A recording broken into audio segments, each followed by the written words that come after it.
Hey everybody, it's Dina Rico from the Creativity Cave, and I'm so excited to share these projects with you today. Well, first of all, I have this card. We're going to make this card together.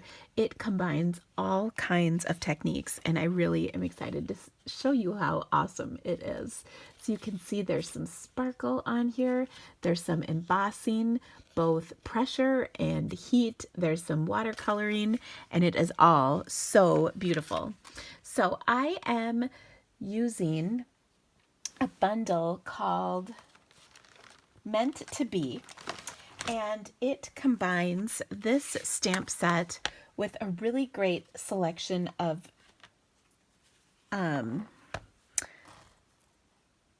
framelits. I have some of them here. The rest I kind of am in the process of using. We're going to use a couple of them on our card today. And it is such a fun set. And what I love about it is that while it might appear to be a Valentine's set, I think it is a really great all occasion stamp set. So the card we're making today is perfect for an anniversary, but would certainly work for Valentine's Day or just a like thinking of you type of a card. So let me show you how I put this together, because like I said, it's pretty easy. There's a few different steps involved, but it's really not too difficult. So I'm going to start with some cardstock. I've got a 3 3/4 by 5-inch piece of Petal Pink cardstock. And then I've got these two these are actually framelits that cut out a circle. They actually also cut out this shape. And so what I want to do is use those to emboss my cardstock. So I want to show you how I did that. I'm going to use Stampin' Up's embossing mats. And to do that, I'm going to show you the sandwich, because sometimes that can be confusing. So I've got my platform here. I'm not using the thin die adapter. So if you are using with a platform with tabs, you're just going to want tab 1 down. Or where you just have one of the tabs. I think it's tab 1, like you would for embossing. Then I'm going to put one of my pieces of cutting plastic down. I'm going to put that thin blue mat. That's the really thin one. Then I'm going to put my piece of cardstock, and then I'm going to position my framelits on here. And this will take several passes through the Big Shot. And then to finish it off, I'm going to put the white embossing mat. That's the hard mat. That looks kind of like cutting plastic. Now I'm going to run this through my Big Shot. I'll be right back. Okay, I ran my embossing, I did my embossing on my panel here. It took several passes to get through. And know that it is also totally okay that it feels really loose. Like, to me, it doesn't feel like anything's happening, and then when it comes through, it's fine. It also, sometimes people worry about they're going to cut through that embossing mat, the flexible one. You won't. Don't worry. Now, if it feels tight, then worry, but it should feel really loose when you crank it through. Okay, so next, what I'm going to do is adhere this to a panel of cardstock that's just a touch bigger. So this is 3 7/8 by 5 1/8, and actually I'm not going to do that quite yet. And since I just put adhesive on here, I'm going to take my embossing or my silicone mat and just set that on here for a second. Now, I had this kind of little idea that I wanted to add some shimmer to the background of this panel, but I didn't want to put shimmer everywhere. So I die cut one of those hearts in just a scrap piece of cardstock, and then I'm going to place it over my heart, and then I'm actually going to spritz. Gosh, I'm having a hard time with words tonight. I really apologize. Now, I've got some shimmer paint in a Stampin' Spritzer, and it's just about out, so I thought this would be a good opportunity to show you how I mix it up. I'm going to start with some 70% isopropyl alcohol. It has been suggested that this is like the best percentage of alcohol to use. Sometimes people use a higher percentage, and in some of the shimmer paints, maybe not all of them, it can kind of glump up the shimmer paint. So that's just been my experience. to use 70%. Okay, so I'm going to take this out and I'm going to put in here about the size of maybe a pea worth of paint. Now that's a little bit tricky to judge, but I think that's pretty good. About the size of a pea.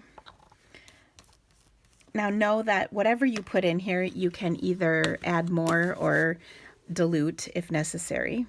Okay, then I'm going to fill the rest of this with rubbing alcohol, not quite to the top because I need to leave room for the spritzer part to go in. Okay, and then I'm going to close that up. I see I made just a teeny bit of a mess, so let me just grab a rag and clean that up. Okay, there we go. Now I'm going to shake this up really good.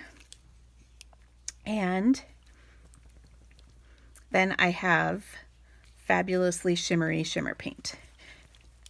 And I think I'm going to put a little more than I wanted. So to fix that, all I have to do is use this a few times and then I can actually dilute it just a little bit more. Okay, so to do my shimmering, because that's what I'm calling it, I'm going to use my stencil that I've created, and I'm going to stencil right over those big hearts that I've embossed on my background paper. So there's one spritzing. Okay, and then I'm just going to kind of turn this around and we'll do another one and I'm sort of using my hand to cover up the remainder of my piece. And also it takes, oh my goodness, I'm having some trouble aiming this. It aimed differently when I had it before. There we go. That's a little better. Okay, so you can see, and I'm just doing the larger heart. There we are. Okay, so all of these are going to dry for a minute, so we'll just set that aside and then we'll work on the rest of our card. Now, for the rest, what we're going to do, yes, I am sopping up my workspace. For the rest of the card, I want to heat emboss my heart on some watercolor paper. So I've got a piece of watercolor paper. I'm going to use my Stampin' Buddy on here, or my Embossing Buddy, I should say. And then I'm going to stamp my image in Versamark ink. That is the clear ink that will allow us to heat emboss with some white powder. So I'll just stamp that heart down. So pretty. And then I've got my white embossing powder right here. And I'll just sprinkle that on, kind of tap off the excess, and then we'll heat it up with a heat tool. Now, once we have this embossed, we're then going to do watercoloring with an aqua painter. It's really easy and pretty quick to complete because it's not a very complicated design that we're coloring in. But I'm going to show you a couple little tips for shading so that it looks nice.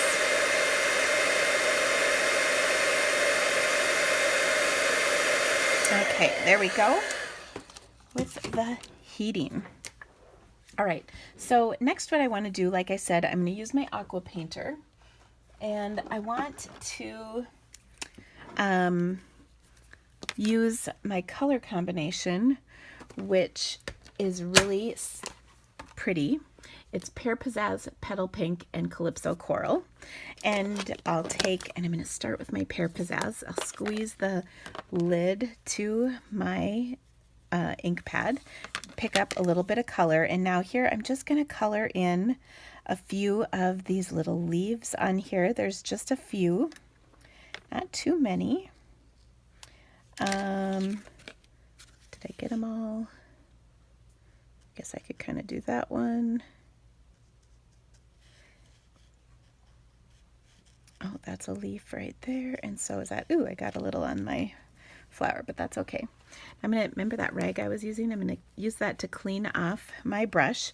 I always think it's so helpful to have that when I am doing my watercoloring, Okay, now I'm also using watercolor paper. I'm able to remove, remember I said I got a little bit of pear pizzazz in my flower. I didn't want that there, so I could remove it very carefully, which is really helpful. Okay, now I'm also going to color kind of my heart. I'm going to go just outside the lines with my Petal Pink ink, and I want it to be really light and subtle. Okay, so I'm just inking or putting water down on the heart and just going a little bit around the edge of it.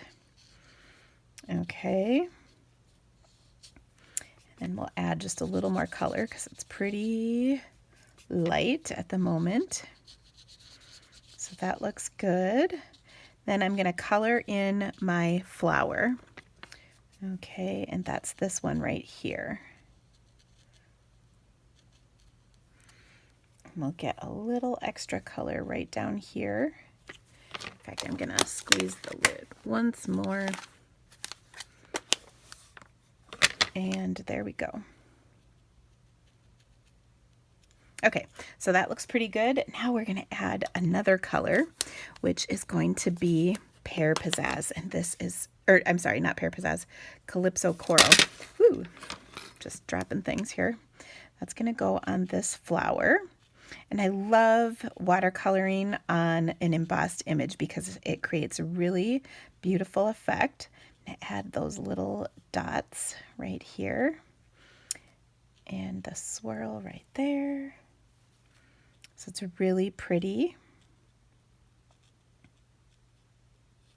But the embossing resists the color, which is nice. I'm going to get a good amount of color worked in there. When you kind of go over it a couple times, it will sort of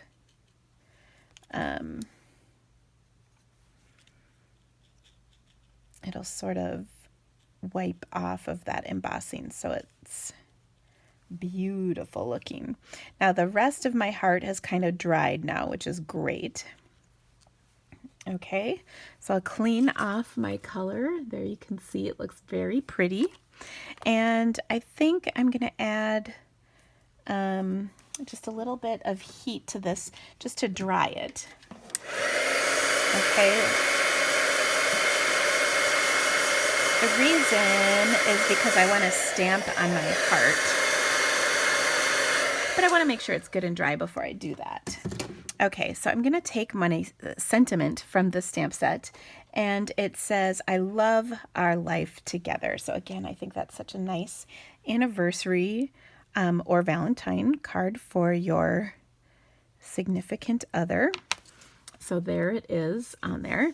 Now I'm going to take and emboss that with this heart, and I'll be right back. Okay, I said I was going to emboss it, but of course I meant die cut it.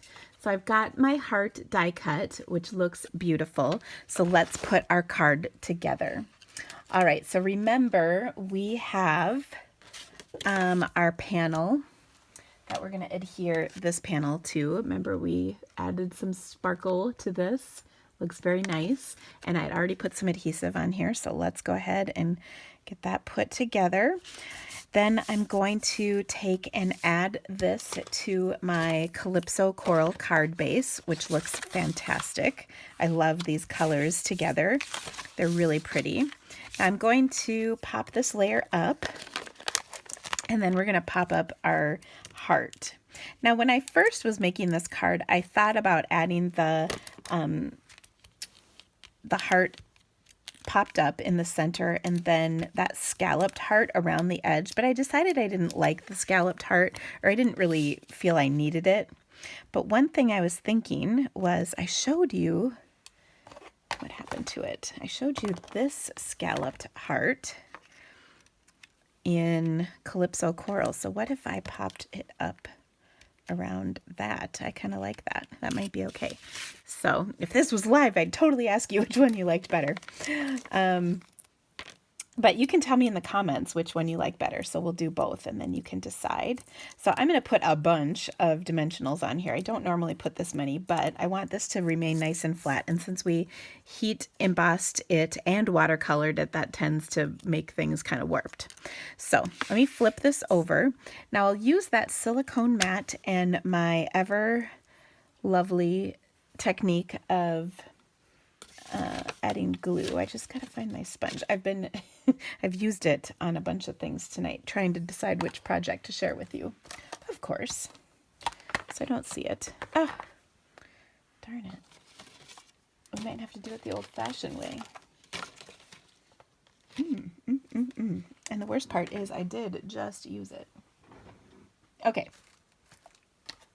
Well, we'll just add some glue.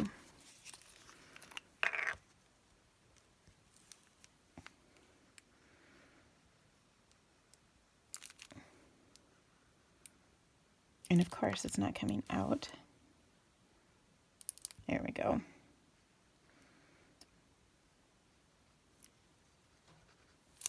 It's like Murphy's Law. Whenever the camera rolls, things stop working. Okay, I think I've got enough adhesive on here to kind of hold it to my card, and that's really all I need. Okay, so let me flip that over, and I'm just going to position it right here onto my card, like so. That looks pretty good.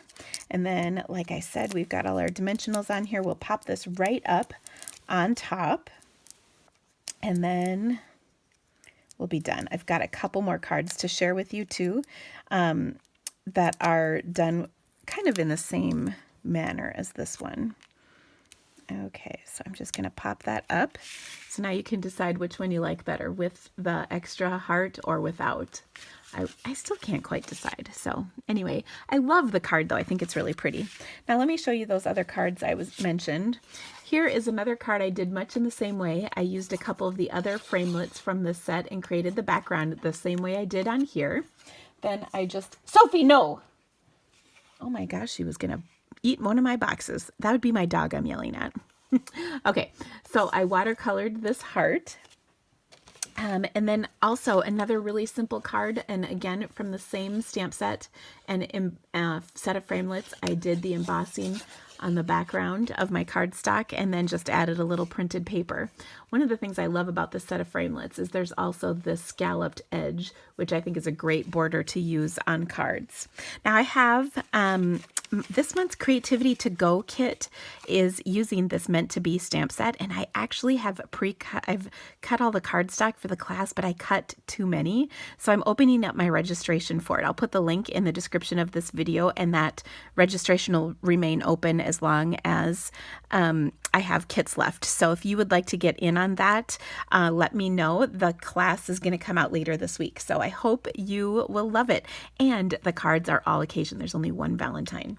So anyway, thank you guys so much for stamping with me. Let me know in the comments which version you like, with the scalloped heart or without. And I would love it if you would like to order any of these items. Please shop my online store. I've got a great VIP rewards program, and I'd love to have you be a part of it. Thanks, guys. Happy stamping. Bye-bye.